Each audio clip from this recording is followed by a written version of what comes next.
Olá, queridos de Deus, Deus te abençoe nesse tempo. Vamos continuar com devocionais, estudos no livro de Provérbios, hoje capítulo 4. Lembrando que por vezes estudamos o capítulo por inteiro, versículo, por vezes pensamos a essência numa perícope, ou seja, um trecho do capítulo, para que sejamos assim abençoados com as verdades centrais do texto.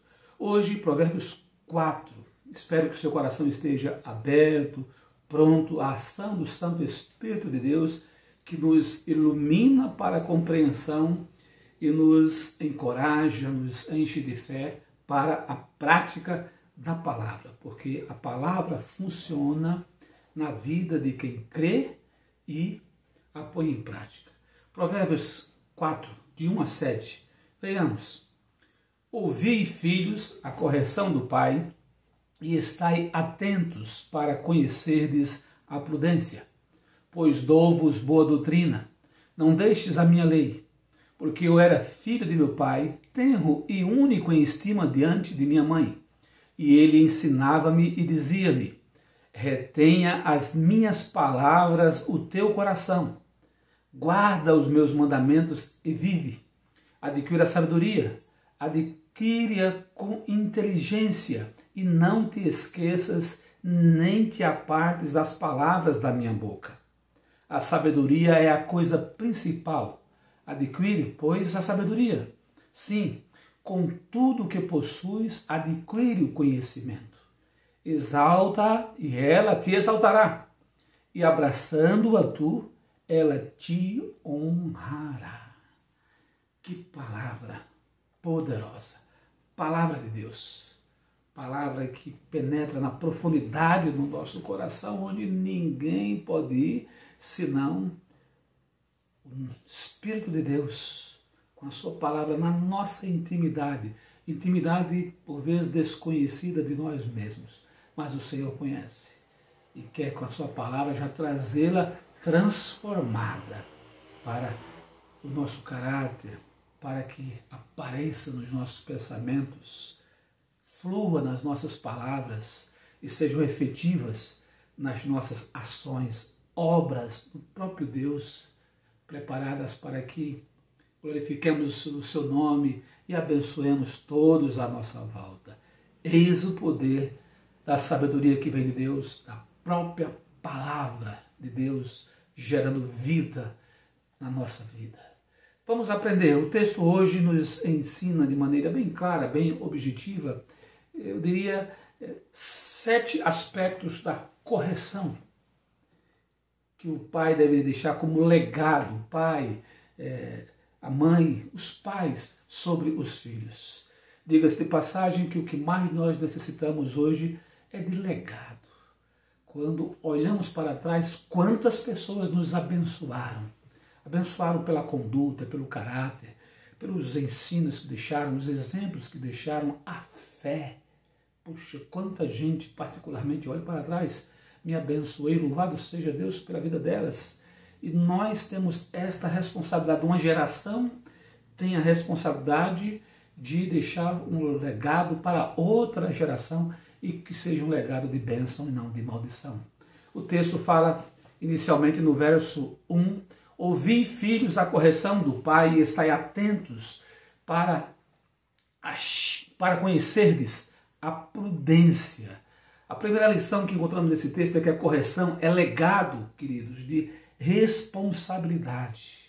Quando olhamos para os nossos filhos, temos responsabilidade para com eles. Quando olhamos para as pessoas à nossa volta, devemos ter em mente que temos responsabilidade para com elas. Estamos no mês de maio, mês dado às celebrações da família, preocupação com a família. Puxa, como é bom que resgatemos não só o romantismo da família, de reuniões, de comes e bebes, confraternizações, etc., mas principalmente a seriedade da família que se constrói com valores éticos, morais, com exemplos de fé, de santidade, de busca de comunhão com Deus. E o caminho precisa ser corrigido. Corrigir é buscar correção, é ser correto, o caminho certo, a vereda reta, que é a vereda de Deus, a vereda da palavra de Deus. A correção assim, é um legado porque não de responsabilidade, porque não há nenhum filho que não necessite de correção, que não necessite aprender a prudência, ou seja, a sabedoria, a perspicácia, uma maneira de agir responsável e consequente. E isso é necessário que estejamos entregando aos nossos filhos, à família, conforme temos recebido do próprio Deus. Por isso, o autor fala como que a filhos, como se ele tivesse recebido do Pai e agora ele passa para os seus filhos. Isso é uma entrega de grande responsabilidade. O texto, no verso 2, ele vai nos convidar a pensar sobre outro aspecto da correção, que é o legado de doutrinar para a lei. Diz o texto: pois dou-vos boa doutrina, não deixes a minha lei. Observamos hoje em dia que confusão. Isso está certo, isso não está certo, isso é essencial, isso não é essencial. Aí de repente o juiz dá uma sentença, outro dá outra, e de repente, ora, o que é que está certo? Que lei está certa?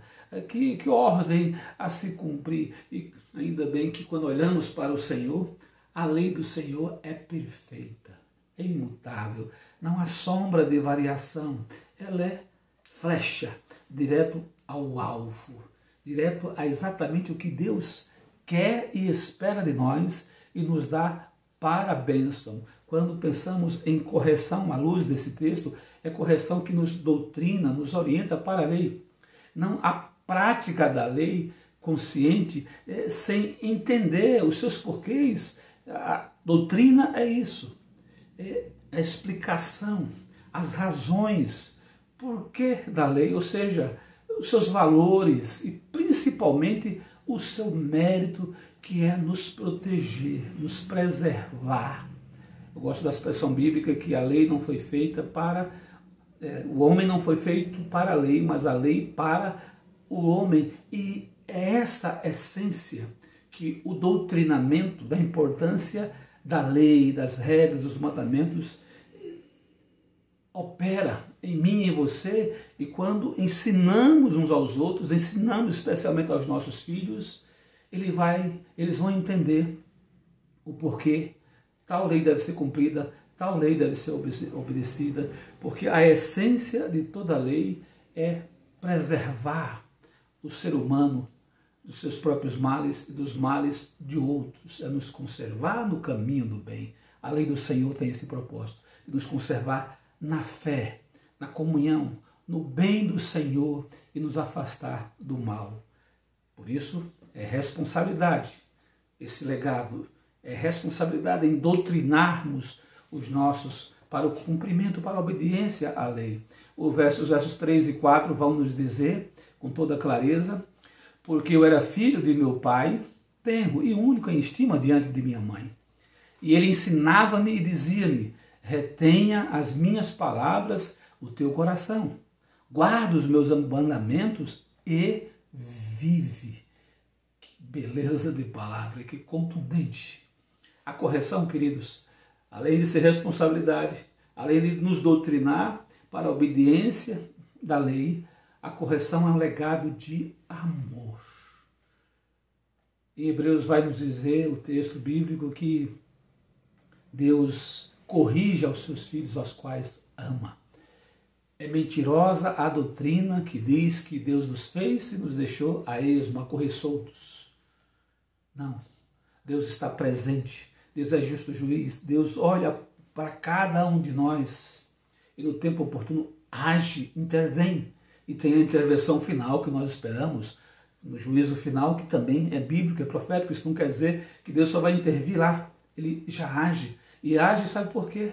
Não por ódio, não porque tenha prazer em castigar aqui. Deus, se nós, pais humanos, não temos prazer algum em castigar os nossos filhos, mas o fazemos pelo dever, pela obrigação, no sentido de disciplina, castigar aqui, que estou falando, não tem nada a ver em violência, espancamento, em bater. Sempre há um jeito de resolvermos as questões familiares na conversa, sim, em algumas renúncias, em algumas disciplinas que são necessárias para o aprendizado, mas sem termos que espancar, que bater, usar a chibata, embora a chibata também seja bíblico, com mansidão, entendendo a nossa força e o limite do outro. Mas bom é que não precisemos usar nenhum elemento de força, mas o argumento do bem, da doutrina, da verdade, daquilo que convém a todos, e especialmente aquele que está sendo amado quando recebe um sim, mas também amado quando recebe um espere e um não. Por vezes há mais amor no não e no espere do que no sim. E o texto nos chama a essa consciência. Ele lembra do amor do seu pai por ele, da estima da sua mãe. Ele vai dizer, porque eu era filho de meu pai, tenro e único em estima diante de minha mãe. E era corrigido, porque quem ama, corrige. Corrige por responsabilidade familiar, por responsabilidade individual, porque dará conta diante de Deus. Corrige por amor a Deus, porque Deus faz-nos pais e mães com um pouquinho de Deus sobre os nossos filhos, no sentido de orientá-los, de preservá-los no bem, de corrigi-los, de disciplinarmos. E quando faltamos com os nossos filhos, estamos sendo desleais para com Deus que nos deu essa responsabilidade. Estamos sendo infiéis para com Deus quando deixamos de cumprir o nosso papel. Deus nos entregou isto. A palavra diz que os filhos são heranças do Senhor. Aos pais são um legado que nos honra. E quem ama a Deus na inteireza do seu ser, age cumprindo esse legado de correção por amor. E amor também ao próximo. Porque quando nos educamos mutuamente a partir do berço, a partir da casa, entregamos à sociedade pessoas de amor, pessoas de respeito, de tolerância, de mansidão, pessoas com consciência de limites, consciência do que realmente é ser livre. Ser livre é ser livre, a começar do próprio ego e respeitar o viver em sociedade, querendo, acima de tudo, abençoar o outro sem se considerar maior nem menor que o outro, mas um igual na convivência, que se tem prazer, se ama, o ajudar, o abençoar. Isso se dá no amor. Outro aspecto do texto está no verso 4, a ênfase do verso 4, ela vai dizer, retém as minhas palavras do teu coração, guarda os meus mandamentos e vive. A correção ela tem esse legado da salvação da vida. Viver sob correção é viver corretamente segundo os mandamentos do Senhor, que são vida. Os mandamentos do Senhor não são morte, nos livra da morte. Viver sem lei, sem mandamentos, sem doutrinamento, sem obediência, sem correção, é um viver inconsequente, é um viver irresponsável, é um viver desrespeitoso. É pensar apenas em si mesmo, de maneira egoísta, da pior maneira, porque é acabar fazendo mal a si mesmo. Porque é assim que funciona, quando não respeitamos o todo do qual fazemos parte. E a obediência, assim, aos mandamentos do Senhor, quando somos corrigidos neste aspecto, na verdade, há salvação para a nossa vida. É o que o texto bíblico aqui nos diz com toda a clareza. O verso 5 ele vai nos dizer, adquira a sabedoria, adquira a inteligência e não te esqueças, nem te apartes das palavras da minha boca. A correção, neste contexto, é um legado de instrução a não ser esquecido. Quando lembramos na prática aquilo que aprendemos, aquilo com que fomos instruídos e guiamos a nossa vida, essa vida de correção, andando conforme aquilo que recebemos dos nossos pais, aquilo que recebemos dos nossos tutores nas diferentes situações de vida, de convivência. Às vezes é uma tia, uma avó, um professor de escola dominical, é um professor da escola que nos formou desde criança, ou seja, estamos honrando aqueles que foram usados por Deus para nos instruir, para nos ensinar a verdade, nos doutrinar no caminho da obediência à lei para a salvação da nossa vida, para o nosso bem-estar e o bem-estar daqueles que estão à nossa volta. A correção também, queridos, é um legado que orienta a nossa valia. O verso 6 vai nos dizer, a palavra diz, a sabedoria é a coisa principal. Adquira, pois, a sabedoria. Adquire, pois, a sabedoria. Sim, com tudo que possuis, adquire o conhecimento. Penso que um dos males desse século, especialmente desta geração, obviamente, que está agora, né, vivendo esse turbilhão de coisas, não, até antes da pandemia, durante a pandemia, é a questão que essa geração parece estar perdida em seus valores. O que vale para um não vale para outro. Não há valores sociais que nos reúnam, nos unam, nos foquem em um mesmo propósito.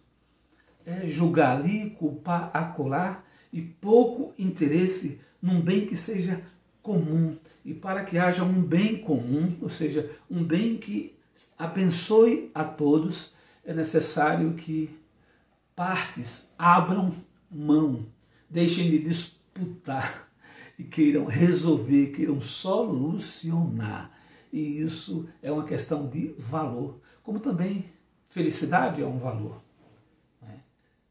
E muitos estão perdidos, não sabem o que realmente é felicidade, no que se baseia em conquistas, em ter muito dinheiro, conforto, milhões de cliques na internet, etc. Aqui o texto nos chama a dar importância ao que tem importância, e na verdade a importância está em usar de sabedoria para ler a vida, ler recursos, talentos, pessoas e nos entregar aquilo que de fato agrega valor à vida, nos melhora na qualidade de vida e como seres humanos e nos aproxima de Deus. É isso que o texto nos chama a atenção. Gaste-se, invista em sabedoria, porque uma vez sábio, seu pensar é sábio, seu falar é sábio, suas decisões serão sábias, suas atitudes igualmente e suas ações iluminarão aqueles à sua volta com bênçãos sobre bênçãos. E para finalizar o verso 7, queridos, ele vai nos chamar a atenção para um outro aspecto da correção. Exalta e ela te exaltará. E abraçando-a tu, ela te honrará. A correção aqui, portanto, é legado de honra. Honrar. Honrar a Deus acima de todas as coisas. Honrar a vida que Deus lhe deu. Isso é amar. Honrar ao próximo como a si mesmo, em reverência. Amar com honra. Honrar com amor. A correção é este legado. A nossa honra não está naquilo que conquistamos e acumulamos com a nossa inteligência, com a nossa suposta sabedoria, mas no uso sábio de tudo que conquistamos, com inteligência, com prudência, que tem a ver com o propósito que nos colocou no caminho sábio da conquista. Quantos conquistam por conquistar e não sabem o valor da conquista porque não conquistaram com um propósito maior do que aquilo que iriam conseguir. E isso tem a ver com estar debaixo do temor de Deus e ter a sabedoria como um valor maior, porque a palavra já diz que o princípio da sabedoria é o temor do Senhor. E se você está cheio de sabedoria, porque ela veio de Deus sobre a sua vida, certamente você está diante de Deus, em oração, em comunhão, em sentimento de fidelidade para usar tudo, quem você é, o que você tem, para o louvor da glória dele. E que assim seja sobre a sua vida. Que, como pais, corrijamos os nossos filhos e eles tenham um bom entendimento, que somos instrumentos de Deus sobre a vida deles. E que sejamos, de certa forma, pais uns dos outros, olhando uns aos outros como filhos, sabendo que todos nós recebemos responsabilidade de Deus para que nos instruamos mutuamente. assim como nos encorajamos mutuamente. Por fim, queremos chegar no mesmo caminho de alegria, de exaltação na presença de Deus como nosso Pai. Que Ele nos abençoe. A bênção seja sobre a sua vida neste momento, em nome de Jesus.